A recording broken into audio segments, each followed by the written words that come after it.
Hi viewers, welcome to our channel. ప్రస్తుతం మనతో పాటు ప్రముఖ పొలిటికల్ అనలిస్ట్ కృష్ణ కుమార్ గారు ఉన్నారు. వారితో ఒకసారి మాట్లాడదాం. నమస్కారం మేడం. మేడం, జగన్మోహన్ రెడ్డి గారు క్రిస్మస్ వేడుకలను తల్లిగారైన విజయమ్మ గారితో సెలబ్రేట్ చేసుకుంటున్న ఫోటోలు, వీడియోలు అన్ని కూడా సోషల్ మీడియాలో వైరల్ అవుతున్నాయి మేడం. సో విజయమ్మ గారు కూడా ప్రేమగా, ఆప్యాయంగా జగన్మోహన్ రెడ్డి గారి దగ్గర తీసుకొని ముద్దు పెట్టుకుంటున్న ఫోటో కూడా ఇప్పుడు సోషల్ మీడియాలో వైరల్ అవుతుంది. సో మామూలుగా ఈ ఫోటోలు అన్ని కూడా అంటే ఫ్యామిలీ మొత్తం ఉంది అందులో. అయితే షర్మిల గారు ఎక్కడ అని కూడా నెటిజన్స్ కామెంట్ చేస్తున్నారు. అండ్ ఇంకోటి, వీళ్ళ మధ్య విభేదాలు ఏవైతే ఉన్నాయో సర్దుమణిగిపోయా. ఎందుకంటే అప్పుడే విజయమ్మ గారు మనం ఆస్తుల వివాదం అప్పుడు జగన్మోహన్ రెడ్డి గారికి అగెనిస్ట్ గా కూడా ఒక లెటర్ రాస్తారు. సో సమస్యపోయే సమస్యలన్నీ కూడా మాట్లాడుకుంటారు. మీట్ పైన మీ ఒపీనియన్? అసలు ఈ సంవత్సరందేనా ఆ ఫోటో, అంతకుముందు పాత రోజుల్లో ఫోటోనా అనేది కూడా ఆలోచించుకోవాలి. ఓకే, ఒకవేళ ఈ సంవత్సరందే ఆ ఫోటో అంటే కూడా ఒక పాసిబిలిటీ ఏంటి అంటే, ఎన్ని తగాదాలు పెట్టుకున్నా, ఎన్ని రకాలుగా అడిగినా, ఏం చేసినా జగన్మోహన్ రెడ్డి దారికి వచ్చేటట్లు లేడు. ఓకే, ఇక ఆఖరి అస్త్రం మళ్ళీ అంటే సామ భేద దాన దండోపాయాలన్నీ అయిపోయినాయి. ఇప్పుడు ఏమన్నా ప్రేమదండం ఈ క్రిస్మస్ సందర్భంగా ఆమె ప్రేమదండం పట్టుకుందా కొడుకుని దారికి తెచ్చుకోవటానికి? ఈ ప్లాన్ కూడా అంతా షర్మిలదేనా అనే ఒక ఆలోచన మనకు రాకుండా మాందు. ఇప్పుడు మనం అన్ని రకాలుగా ట్రై చేసాము, ఏ రకంగానూ అతన్ని వంచలేకపోయాము. సరే, మరీ నేను వస్తే బాగోదు, నువ్వు వెళ్ళి కొంచెం సిచ్యువేషన్స్ ఎలా ఉన్నాయి, అక్కడ మనకేమన్నా అనుకూల వాతావరణం ఉందా, మనకేమన్నా పని జరిగే అవకాశం ఉందా, అసలు పని జరిగిద్దా జరగదా, ఇవన్నీ గమనించమని చెప్పి విజయమ్మని షర్మిల పంపిందా అనే ఒక అనుమానం కూడా రాకమాందు. ఓకే, కానీ ఏది ఏమైనప్పటికీ ఒక దింపుడు కళ్ళెం ఆశ విజయమ్మ గారిని ఇక్కడ దాకా నడిపించి ఉండవచ్చు. కానీ ఎన్నో సందర్భాలు బేరీజు వేసుకున్న తర్వాత జగన్మోహన్ రెడ్డి మనసు మార్చటం, అది డబ్బుల విషయంలో, ఆస్తుల విషయంలో మనసు మార్చటం అనేది ఎవ్వరి వల్ల కాదు. సాక్షాత్తు ఆ జీసస్ వల్ల కూడా కాదు. ఎందుకంటే అతను ఒక కరుడుగట్టిన ఆర్థిక ఉగ్రవాది. ఇది ఒక డబ్బు పైన ఇష్టము, వ్యామోహము, అవసరము, కాంక్ష, హోదా,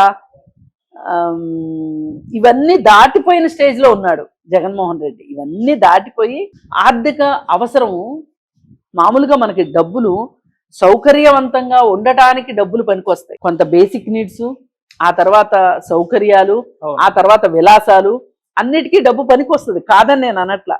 కానీ వీటన్నిటినీ మించి ఇంకేదో ఒక మానసిక అవసరంలోకి ఒక మనిషి వెళ్ళాడు అంటే డబ్బు గురించి, ఇక వాళ్ళని ఎవ్వరూ కాపాడలేరు.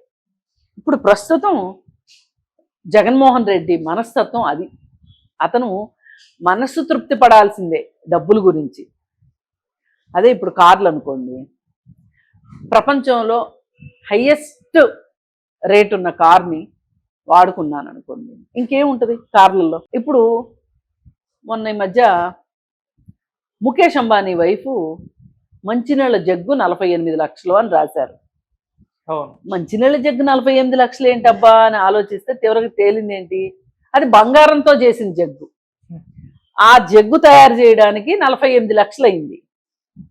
ఆమె మంచినీళ్ళ ఖరీదు 48 లక్షలు అని రాస్తే మనకు కొంచెం టైం పట్టింది అర్థం కావటానికి.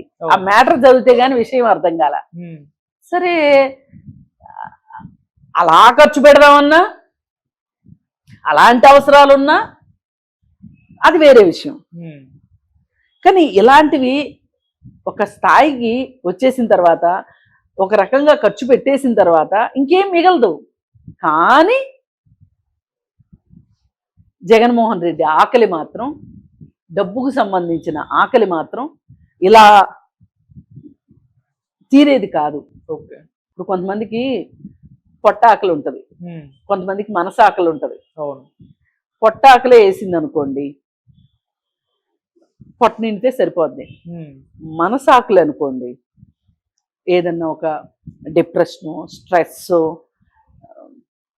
అవన్నీ ఉన్నాయి అనుకోండి, ఆ ఒత్తిడి ఇట్లాంటివి అవి ఉన్నప్పుడు ఏంటి అంటే వాళ్ళకి మామూలుగా కంటే కూడా వేరేగా ఏదైనా చేస్తే తప్పితే వాళ్ళకి ఆ ఒత్తిడి తగ్గదు.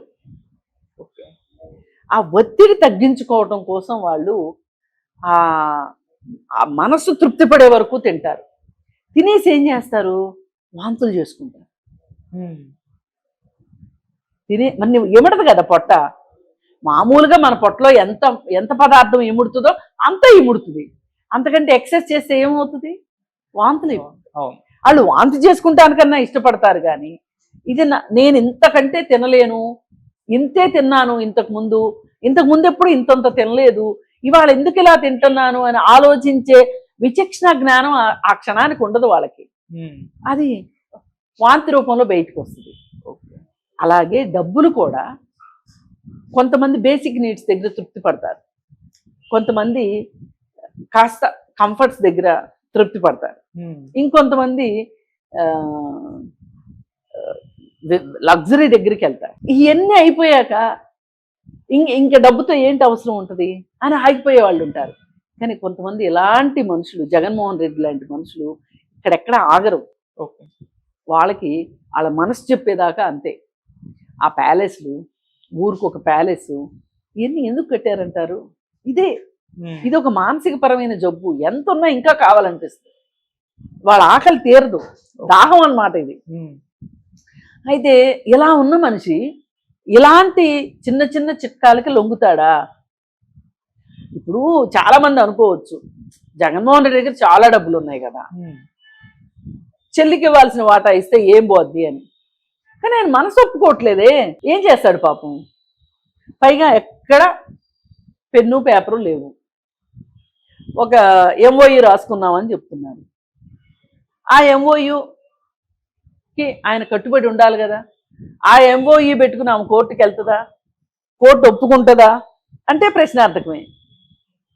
ఇంకప్పుడు అతనికి మనస్ఫూర్తిగా ఇస్తే ఇవ్వాలి. వాళ్ళు అడిగింది నిజమే కదా, నా తండ్రి ద్వారానే కదా నేను క్విడ్ ప్రోకో చేశాను, అసలు నా తండ్రికి అధికారం లేకపోతే ఈ డబ్బులని నేను ఎట్లా సంపాదించేవాడిని, అలాంటప్పుడు నేను నా తండ్రికి ఒక్కడే కొడుకు కాదు కదా, కూతురు కూడా ఉంది కదా, ఆమెకు కూడా వాటా ఇవ్వాలి కదా అని ఒక మనస్తత్వం జగన్మోహన్ రెడ్డికి ఉంటే అసలు ఇవాళ మనం ఇవన్నీ మాట్లాడుకునే వాళ్ళం కాదు. ఎందుకు మాట్లాడుకుంటున్నాం ఇవాళ మనం ఇవన్నీ? ఆ బుద్ధి జ్ఞానం లేదు కాబట్టి. మరి ఇలాంటి వాళ్ళు డబ్బులు ఎలా ఇస్తారు? ఇవ్వరు, పంచడు. ఇది వాస్తవం, కఠిన వాస్తవం. ఇప్పుడు ఆయన పార్టీలో పనిచేసే వాళ్ళకే, మామూలుగా అయితే వేరే వేరే పార్టీల్లో కాస్త ఆర్థికంగా ఇబ్బందులు ఉన్న అభ్యర్థికి డబ్బులు పంపిస్తారు పార్టీ. ఇప్పుడు కాంగ్రెస్ పార్టీ ఉందనుకోండి, వాళ్ళు సెంట్రల్ ఫండ్ నుంచి పంపిస్తారు. కానీ జగన్మోహన్ రెడ్డి ఏ రోజు టీఆర్ఎస్ పార్టీ ఇన్ని సంవత్సరాలు, టీఆర్ఎస్ పార్టీ అయినా అంతే. ఇప్పుడు టీడీపీ ఉంది, 14లో గెలిచింది, 19లో ఓడిపోయింది. అయినప్పటికీ కూడా మొన్న ఎలక్షన్స్లో కొంత ప్రజాబలం ఉంది అనుకున్న వాళ్ళకి, ఆర్థిక బలం ఉన్నా లేకపోయినా సీట్ ఇచ్చారు. మరి వాళ్ళు ఎలా గెలిచారు, ఎలా ఖర్చులు పెట్టారు? ఇవాళ వైసీపీ వాళ్ళతో సమానంగా ఖర్చు పెట్టలేకపోవచ్చు, కానీ ఖర్చు అయితే పెట్టాల్సిందే కదా. ఎలా ఖర్చు పెట్టారంటారు? మరి కొంత పార్టీ ఇస్తుంది, కొంత లోకల్గా ఉన్న నాయకులు, డబ్బులు ఉన్న నాయకులు పెడతారు, ఇవన్నీ జరుగుతాయి.